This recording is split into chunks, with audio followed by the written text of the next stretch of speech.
नमस्कार प्यारे बच्चों, मैं पुनीत पुनिया एक बार पुनः आप सभी का हमारे अपने YouTube channel RBSC education classes पे हार्दिक स्वागत करता हूं। प्यारे बच्चों, चर्चा चल रही थी किसकी, भोजन और मानव स्वास्थ्य की। ये जो सुबह के टाइम में अपनी साइंस की क्लास होती है, आज हमारी 5वीं क्लास है। पीछे की 4 क्लास की लिंक है वो आपको वीडियो के डिस्क्रिप्शन के अंदर प्लेलिस्ट के अंदर मिल जाएगी, तो वहां जाके आप उस लिंक पे क्लिक करके आप पीछे के जो 4 वीडियो हैं वो भी आप वहां से देख सकते हैं। बहुत ही धीरे धीरे लेके चल रहा हूं, एकदम हर चीज, हर किताब का एक छोटा वर्ड है वो भी नहीं, यही कोशिश रहेगी कि एक छोटे से छोटा वर्ड है वो भी हमारा ना रहे, ना छूटे हमसे। पूरी चीज है वो कवर करेंगे और एकदम धीरे धीरे चल रहे हैं। ये नहीं कि स्पीडली वो फॉर्मेलिटी नहीं करनी है, कि मेरी कोशिश ये रहेगी कि अगर मेरे सामने कोई 0 लेवल का बच्चा बैठा है जिसे कुछ नहीं आता है या जिसे बहुत कम आता है, तो उनको भी मैं हमेशा साथ लेके चलूं। चलिए, बात चल रही थी हमारी किसकी, बीपी के ऊपर हमारी बात चल रही थी, रक्तचाप, ब्लड प्रेशर के ऊपर हमारी बात चल रही थी। और नॉर्मली जो ब्लड प्रेशर होता क्या है, वो सब चीजें हैं वो हमने देख ली थी। उसके बाद उसके अंदर 2 पार्ट थे। क्या, एक तो होता है निम्न रक्तचाप और एक होता है उच्च रक्तचाप, जिसे हम कहते हैं कि बीपी लो और BP high, blood pressure low और ब्लड प्रेशर हाई। उनके बारे में हम चर्चा करने वाले हैं आज की क्लास के अंदर। चलिए, पहला मैं लिख रहा हूं निम्न रक्तचाप।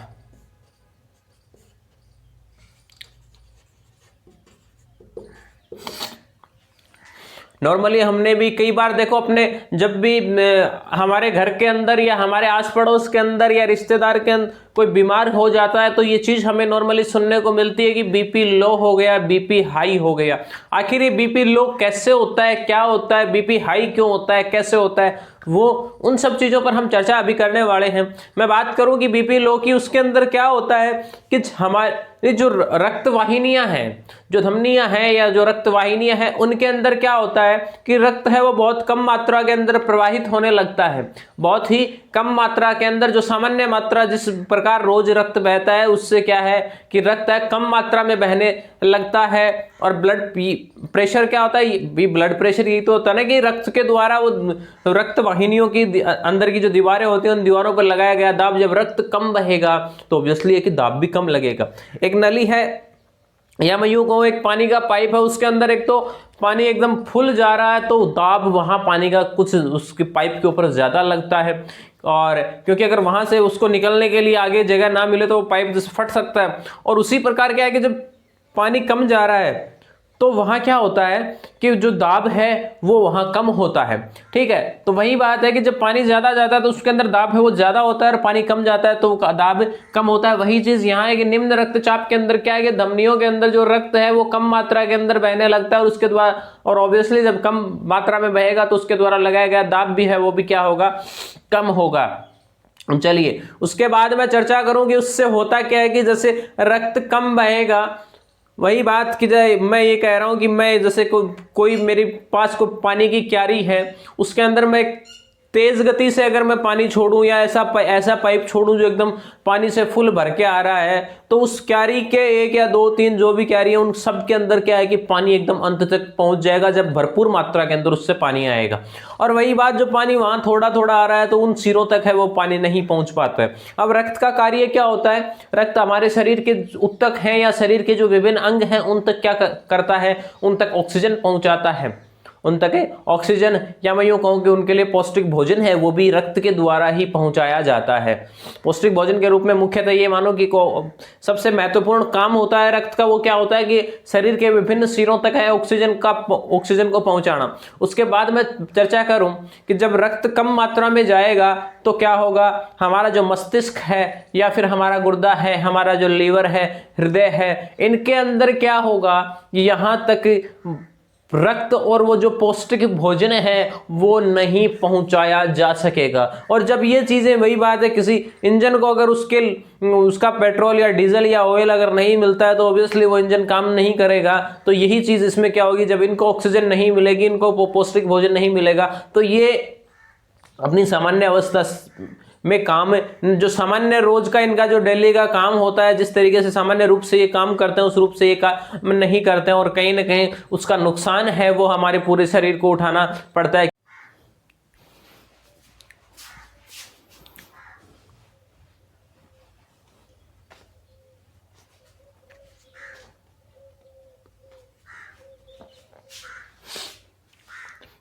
क्योंकि अगर एक क्रिया नहीं होगी तो बहुत से शरीर की जो क्रियाएं हैं वो उस क्रिया के माध्यम से कहीं ना कहीं डायरेक्टली और इनडायरेक्टली प्रभावित होती हैं। चलिए अब आगे चर्चा करते हैं। मैं यहां लिख रहा हूं कि निम्न रक्तचाप की परिभाषा क्या होती है, या निम्न रक्तचाप है वो क्या होता है। मैं लिख रहा हूं कि वह दाब जिस पर धमनियों में से, वह दाब जिस पर धमनियों में से या रक्त वाहिनियों से क्या होता है,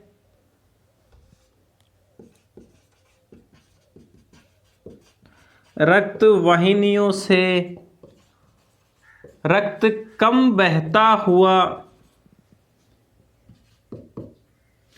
वह दाब जिस पर रक्त वाहिनियों से रक्त कम बहता है, या फिर वह दाब जिस पर रक्त वाहिनियों से रक्त के कम बहने के लक्षण हैं वो दिखाई देते हैं।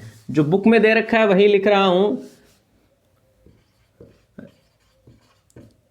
रक्त के कम प्रवाहित होने के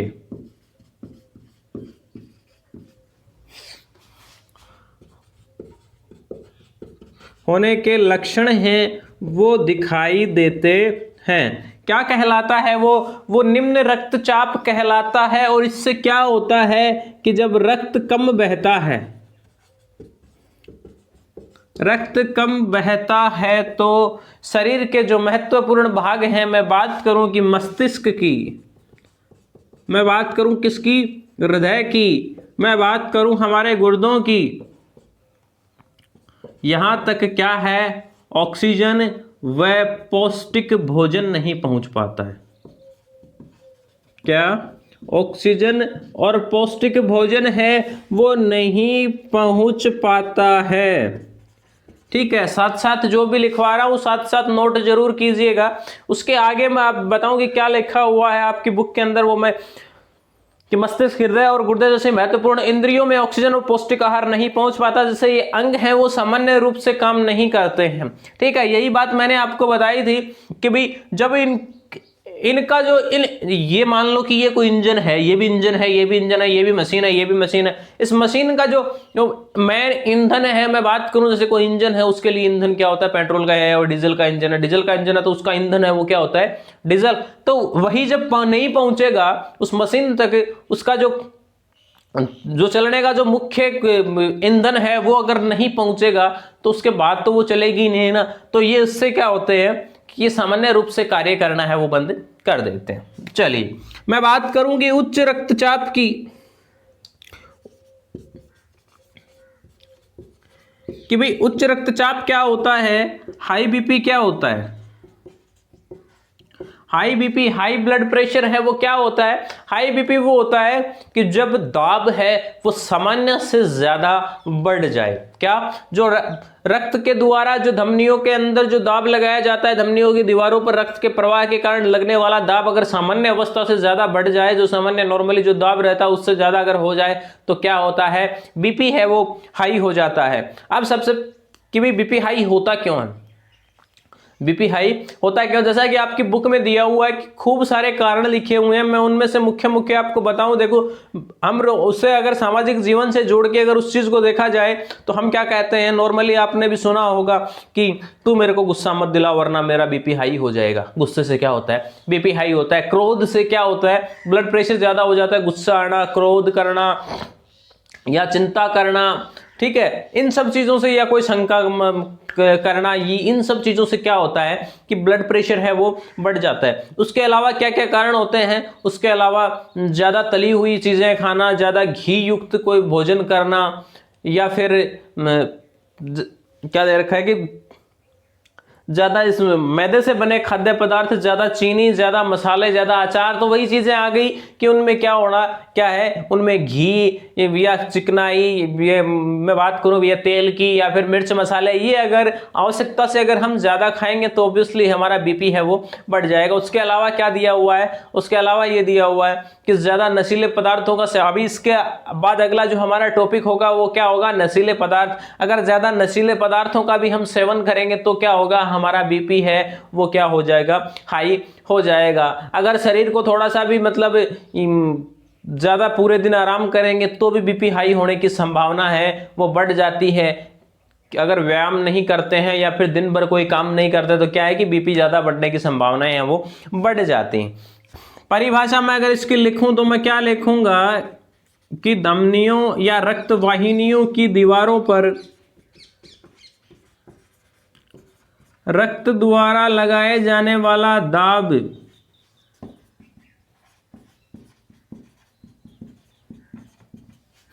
सामान्य दाब से अधिक हो जाए, सामान्य दाब से अधिक हो जाए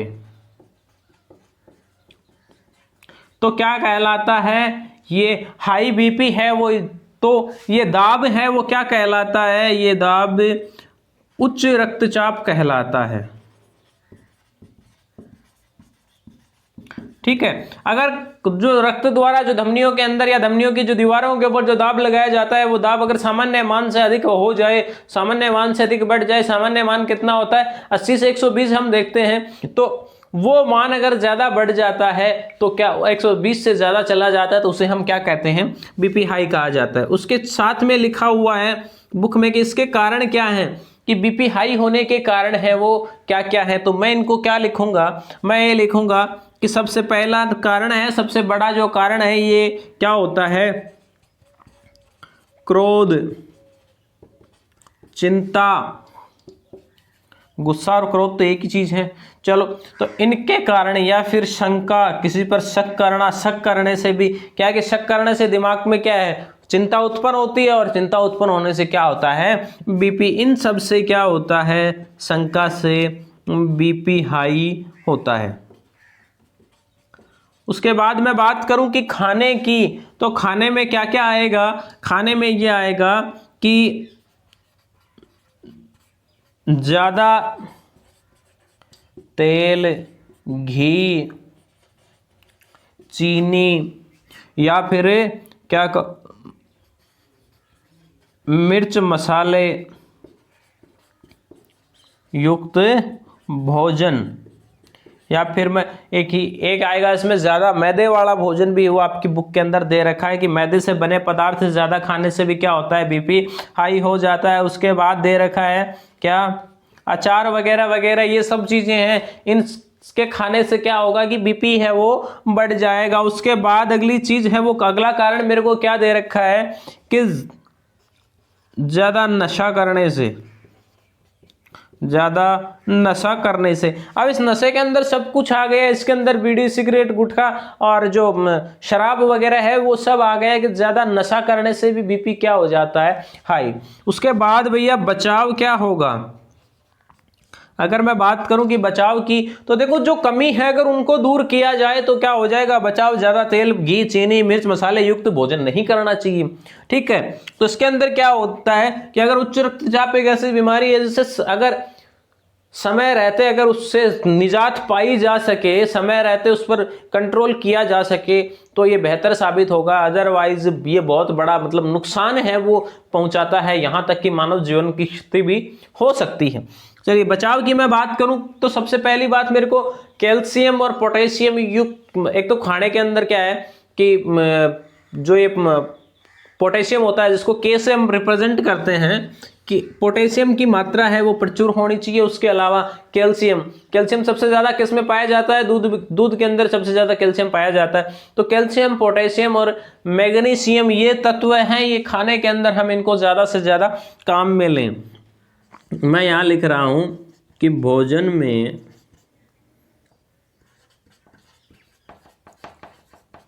पोटेशियम,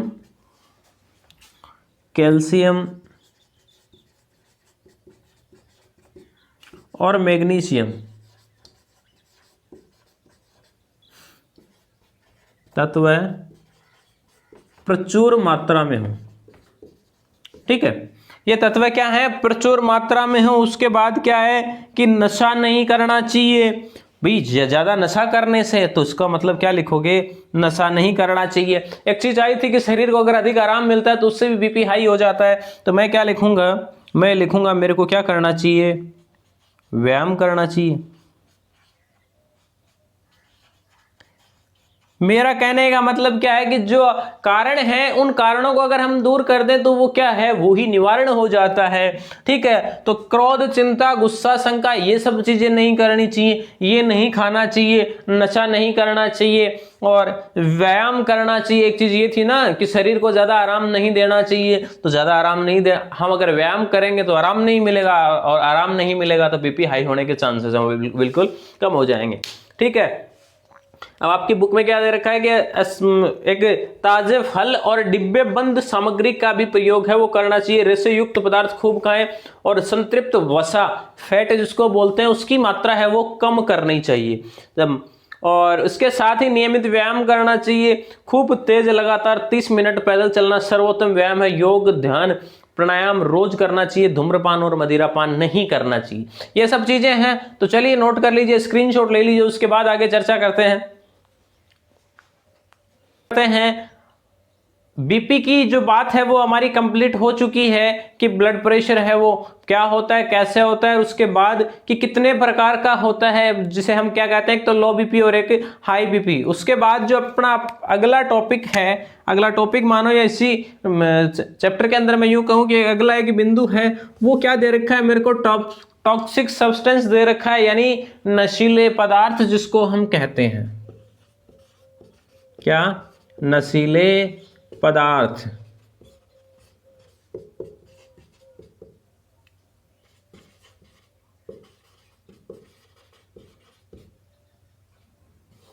टॉक्सिक सब्सटेंस क्या कहा जाता है, नशीले पदार्थ।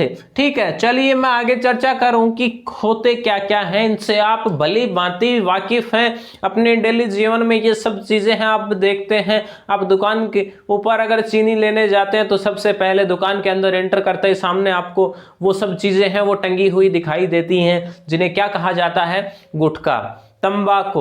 उसके बाद आपको उसी के अंदर कहीं ना कहीं सिगरेट, बीड़ी वगैरह ये सब चीज़ें दिखाई देती हैं। और फिर अगर थोड़ा सा आप और आगे चलते हैं या फिर वहाँ से मतलब उसके आसपास ही कहीं ना कहीं आपको एक नाम है वो लिखा हुआ दिखाई देता है। इस प्रकार से बड़े बड़े अक्षरों में, लाल लाल अक्षरों में ऐसा कुछ नाम है वो आपको लिखा हुआ दिखाई दे जाता है। तो ये, और साथ में लिखा क्या होता है, इसके साथ में ये और लिखा होता है कि शराब का सेवन है वो स्वास्थ्य के लिए हानिकारक है। ये सब लिखने के बाद भी लोग हैं, ये सब पता होने के बाद भी, मेरे को नहीं आपको भी ये सब चीज़ें पता है कि इनसे क्या क्या नुकसान होता है क्या नहीं होता है, लेकिन फिर भी लोग पता नहीं किस रीजन से है वो इनके पीछे हमेशा भागते रहते हैं।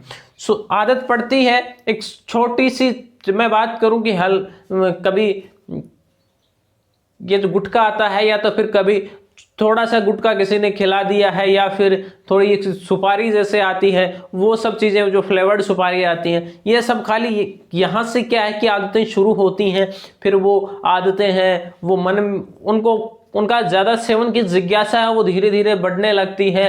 फिर धीरे धीरे उनकी मात्रा है, उस सेवन की मात्रा है वो बढ़ती जाती है, और बढ़ते बढ़ते फिर क्या होता है कि इंसान है वो और भी उच्च कोटि के जो नशे होते हैं उनकी ओर अग्रसर हो जाता है, जिसमें क्या है, अफीम, चरस, गांजा, हेरोइन, स्मैक, इस टाइप के जो भी मतलब ड्रग्स हैं, इन सब चीज़ों की ओर है वो अग्रसर हो जाता है। और धीरे धीरे इनकी ऐसी लत पड़ जाती है कि इनसे छुटकारा पाना उसके लिए नामुमकिन सा हो जाता है कि जिस दिन उसको खाने के लिए, उसको पीने के लिए इस चीज़ें नहीं मिलती हैं तो उसके क्या हो जाती है, एक ये मानो कि उसके अंदर एक तड़प सी पैदा हो जाती है।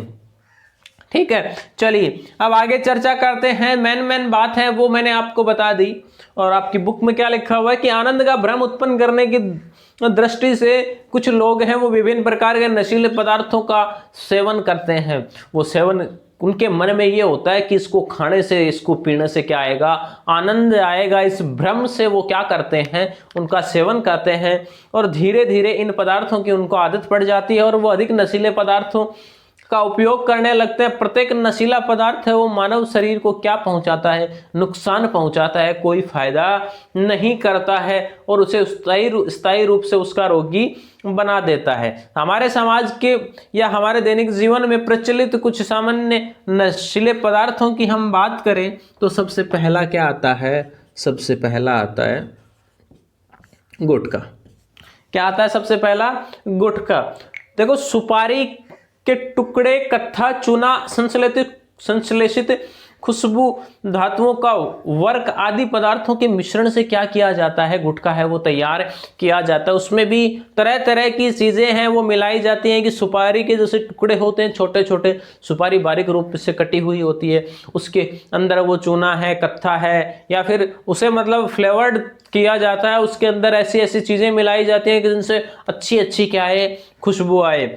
ठीक है। उसके बाद क्या कहा जाता है कि उनमें से कुछ के अंदर क्या है कि तंबाकू डाला जाता है। सबके अंदर तंबाकू है वो नहीं आता है, और कुछ के अंदर है वो तंबाकू डाला जाता है। आज से कुछ साल पहले क्या है कि सरकार ने भी पहले तो लोगों को, सामाजिक संगठनों ने इसका विरोध किया और फिर सरकार ने क्या किया कि पहले तो एक पाउच के अंदर सब कुछ आता था, गुटखा मिक्स आता था। फिर सरकार ने क्या किया कि केवल एक फॉर्मेलिटी के लिए क्या किया कि इसमें से उन्होंने क्या किया कि गुटखे का जो पाउच है वो अलग बना दिया, वो साथ में एक्स्ट्रा देने लग गए। पिछले 3-4 सालों से यही चीज है वो चल रही है।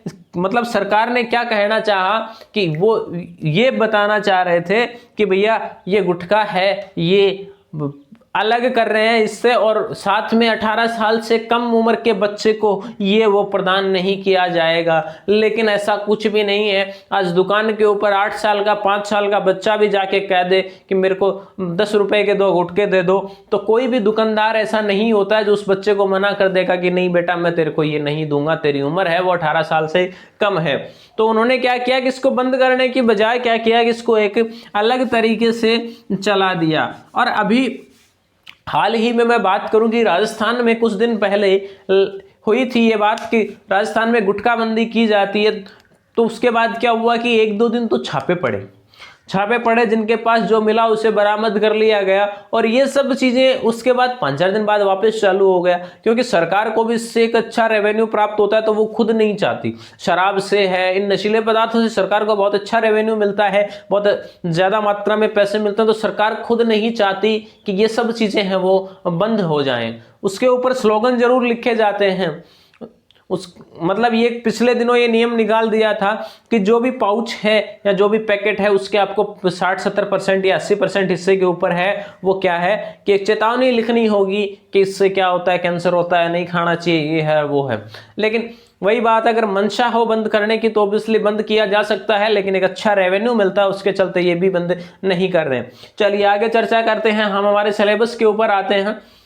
तो पाउच संस्कृति के प्रचार के कारण आपने ये देखा होगा कि बहुत जगह आपको पोस्टर भी लगे हुए होते हैं। उसका क्या है, पूर्ण रूप से प्रचार प्रसार भी किया जाता है। जैसे गुटखे आते हैं पाउच के अंदर आते हैं, उन पाउचों का क्या है कि खुलकर पूरा प्रचार प्रसार होता है, कई जगह पोस्टर लगे हुए होते हैं, मतलब पूरी मार्केटिंग है वो इनकी की जाती है।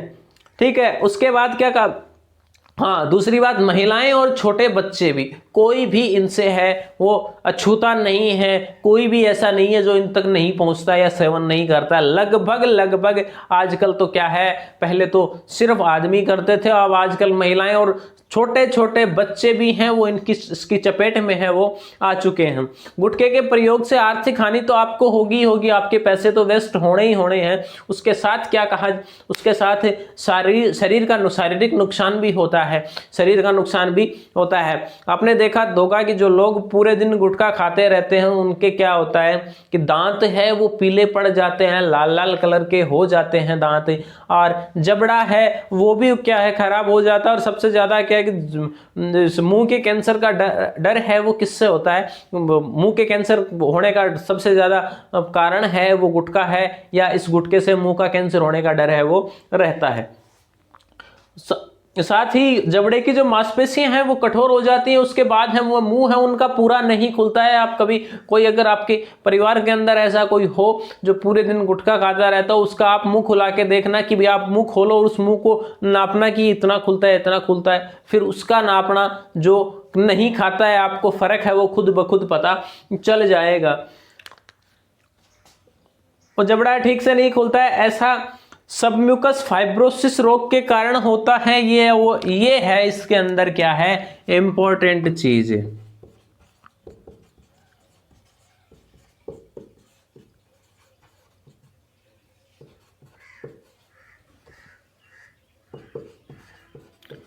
सबम्यूकस फाइब्रोसिस ये क्या है? ये एक प्रकार का रोग होता है। सबम्यूकस फाइब्रोसिस क्या है? ये एक ऐसा रोग होता है, इसके अंदर क्या है कि गुटखे के कारण,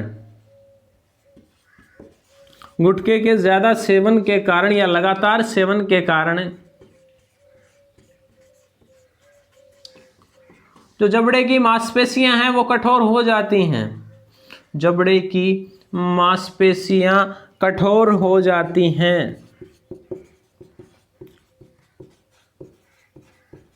और जो मुंह है वो पूरा नहीं खुलता है।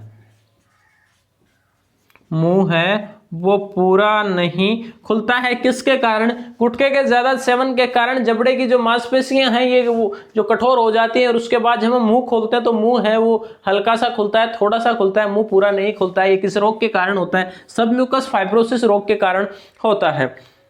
और संश्लेषित पदार्थों से कई कैंसर जन होने की संभावना भी होती है। ये मैंने आपको पहले बता दिया कि गुटखे के कारण सबसे ज्यादा तो क्या है कि मुंह का कैंसर होने की संभावना, मुंह या गले का कैंसर होने की संभावना है वो सबसे ज्यादा होती है। ठीक है, इसमें सबसे ज्यादा इंपॉर्टेंट चीज तो यही है सबम्यूकस फाइब्रोसिस रोग के बारे में। ये है वो सबसे ज्यादा इंपॉर्टेंट चीज है, क्योंकि इस जो आपका चैप्टर है उसके अंदर आप से एक तो थोड़ा सा बड़ा क्वेश्चन पूछा जाएगा और एक नंबर का क्वेश्चन आएगा। तो एक नंबर का क्वेश्चन का आपका पता है 2 या 3 लाइन के अंदर आंसर होता है तो पूछा जा सकता है। उसके बाद ये सब चीजें नॉर्मली जो आप सब जानते ही हैं, जो दे रखा है कि गुटखे के कारण क्या होता है, ये एक रोग है वो तो मैंने बता ही दिया। उसके अलावा जो भी कि भी जबड़ा है वो खराब हो जाता है, दांत पीले हो जाते हैं, लाल हो जाते हैं, तो ये सब और कैंसर होने की संभावना भी रहती है। बाकी इसके अंदर ऐसा कुछ है नहीं। चलिए अब आगे चर्चा करते हैं। अगला टॉपिक है अगला पॉइंट है वो क्या है? नशीले पदार्थों में पहला एक तो है गुटखा, वो हो गया। दूसरा चलो यही लिखते हैं तंबाकू। अंदर के जो तंबाकू है वो कई प्रकार के तरीकों से वो अवेलेबल होता है। कोई इसका सेवन है वो किस प्रकार से करता है, इस गुटखे के साथ भी मिलाकर इसका सेवन किया जाता है। और भी तरह तरह के हैं। कोई इसको जला के, जैसे मैं बात करूं कि बीड़ी और सिगरेट के माध्यम से इनको जलाकर भी इसका प्रयोग किया जाता है। सबसे पहले मैं बात करूं कि तंबाकू मिलता कहां से है, कैसे प्राप्त होता है, उसकी चर्चा करूं तो ये तंबाकू का क्या होता है? पौधा होता है। उस पौधे का वैज्ञानिक नाम है वो क्या होता है? निकोटिएना टोबेकम कूल सोलेनेसी। क्या होता है? निकोटिएना टोबेकम कूल सोलेनेसी। मैं लिख रहा हूं निकोटिएना टोबेकम कूल सेलोनेसी। देखिए इसमें क्या है कि एक निकोटिन नाम का एल्केलाइड है वो पाया जाता है। और निकोटिन खुद एक क्या होता है? एक तरीके का क्या है? नशीला पदार्थ है वो होता है। फिर तंबाकू को क्या कहा जाता है? टोबैको कहा जाता है। तो निकोटिएना टोबेकम कूल सेलोनेसी ये नाम है, ये आसानी से याद रखा जा सकता है।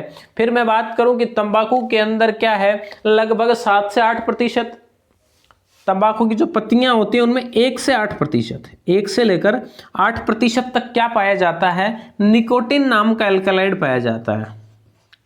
निकोटिन नामक एल्केलाइड है वो पाया जाता है। कितना?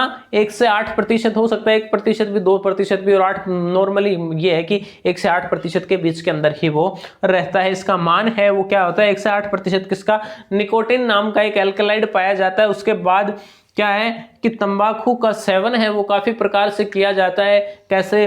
कुछ लोग तो क्या करते हैं कि इस गुटखे के साथ मिलाकर उसका सेवन है वो गुटखे के साथ मिलाकर करते हैं, कुछ लोग उसको चूने के साथ मिलाकर करते हैं, कुछ लोग तंबाकू का जो पाउडर आता है उसको मंजन की तरह दांतों के ऊपर मल के उसका सेवन है वो करते हैं, कुछ लोग उसको जलाकर करते हैं। जैसे मैं बात करूं कि बीड़ी सिगरेट हुक्का सिगार वगैरह जो भी हैं उनके अंदर तंबाकू को क्या है जलाकर है उसका सेवन किया जाता है। अब तंबाकू के उपयोग से होने वाली हानियां तो उसके बारे में चर्चा करूं कि तंबाकू के निरंतर संपर्क में आने से मुंह का, गले का और जीभ और फेफड़ों का कैंसर होने की संभावना रहती है। जो लोग, मैं बात करूं कि जो जलाकर इसका जो सेवन करते हैं तो वो धुआं है वो डायरेक्ट कहाँ जाता है, गले से होते हुए कहाँ जाता है, वो फेफड़ों के अंदर वो जाता है।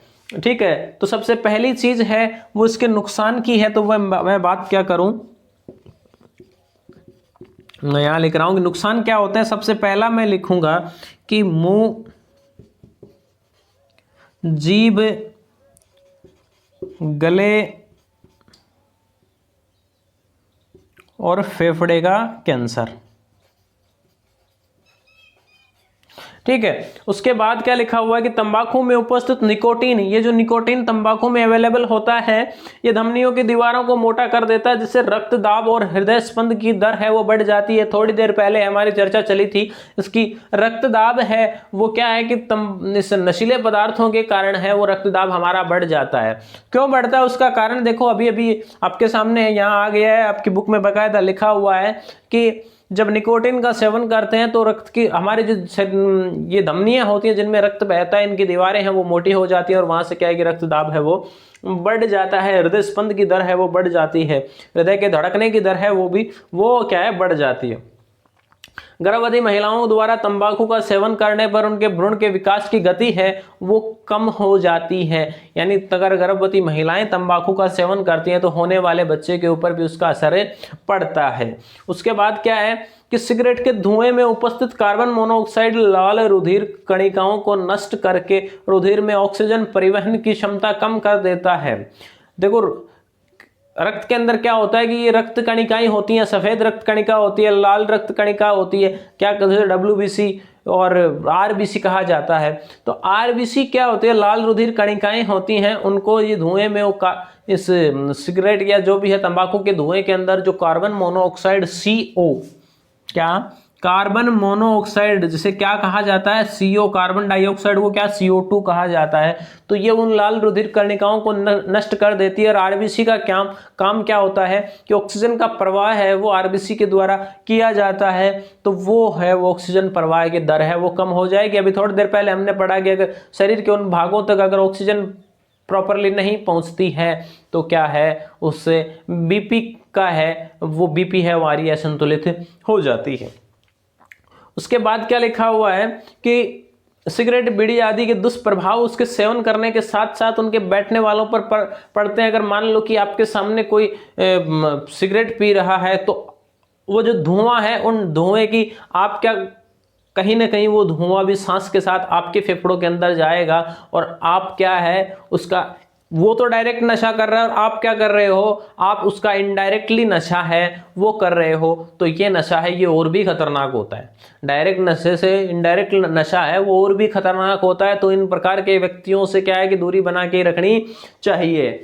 उसके बाद क्योंकि वातावरण में फैला निकोटीन युक्त धुआं है, वही बात है ना, वो सांस के साथ जब आप सांस लोगे तो सांस के साथ आपके फेफड़ों में भी वो पहुंच जाएगा। यही कारण है कि कानून बनाकर सार्वजनिक स्थानों के ऊपर धूम्रपान करने के लिए क्या लगाया, जुर्माना भी लगाया, धूम्रपान पर रोक लगा दी है। और उसके साथ में क्या है कि अगर कोई करता पाया जाता उस पर कुछ रुपयों का है वो जुर्माना है, या फिर हो सकता है उसे हवालात की हवा भी खानी पड़ जाए। प्राप्त जानकारी के अनुसार विश्व में प्रतिवर्ष 60 लाख से ज्यादा लोग तंबाकू का उपयोग करने के कारण असामयिक मौत का शिकार हो जाते हैं।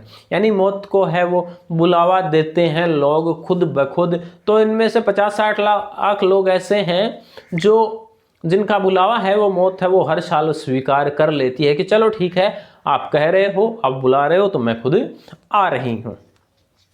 उसके बाद क्या इनमें से लगभग 50 लाख तंबाकू के प्रत्यक्ष सेवन से और 10 लाख अप्रत्यक्ष सेवन से। अप्रत्यक्ष सेवन की जो बात मैं अभी कह रहा था, इनडायरेक्टली जो नशे की बात अभी मैं कह रहा था कि सामने वाले के कारण, जो आपके पास बैठा है, जो आपके सामने बैठा है वो सेवन कर रहा है, तो उसका कहीं ना कहीं प्रभाव है वो आपके शरीर के ऊपर भी पड़ेगा। तो ये बात है, ये तंबाकू से होने वाले नुकसान है वो मैंने आपको बता दिए। बाकी आपकी बुक में एग्जैक्ट लिखे हुए हैं, एक बार आप भी उनको रिवाइज कर लेना। लेकिन क्या है कि खुद के पढ़ने से ज़्यादा है वो सुनने से ज़्यादा याद होता है। तो फिर भी एक बार आप इनको नोटबुक में नोट भी कर लेना, क्योंकि मैं अगर यहाँ लिखने लग जाऊँगा तो फिर वही बात है कि पूरा टाइम है वो क्लास का यहीं निकल जाएगा। तो चलिए आज के लिए इतना ही। और हाँ, इन जितने भी नशीले पदार्थ हैं, तंबाकू है, गुटखा है, जो भी मदिरा वगैरह जो भी हैं, इन सब से खुद भी दूरी बनाएं। और उम्मीद करता हूँ कि आप तो अभी ऐसा नहीं करते होंगे, तो आगे भी अगर नहीं करते हैं तो बहुत अच्छी बात है। और आगे भी जितनी आपकी लाइफ है उसमें इन सब चीज़ों से दूरी बनाकर रखें। अगर घर में कोई ऐसा है तो उसे भी इन सब चीज़ों की सलाह दे, क्या कि वो इनसे होने वाले नुकसान हैं उनके बारे में उनको बताएं, ताकि वो भी इनसे दूरी है वो बना के रखें। नुकसान हालांकि सबको पता है, लेकिन कहीं ना कहीं आपके समझाने से क्या फ़र्क पड़ सकता है। तो चलिए आज के लिए इतना ही, मिलेंगे अगली क्लास में, तब तक के लिए धन्यवाद। जय हिंद, जय भारत।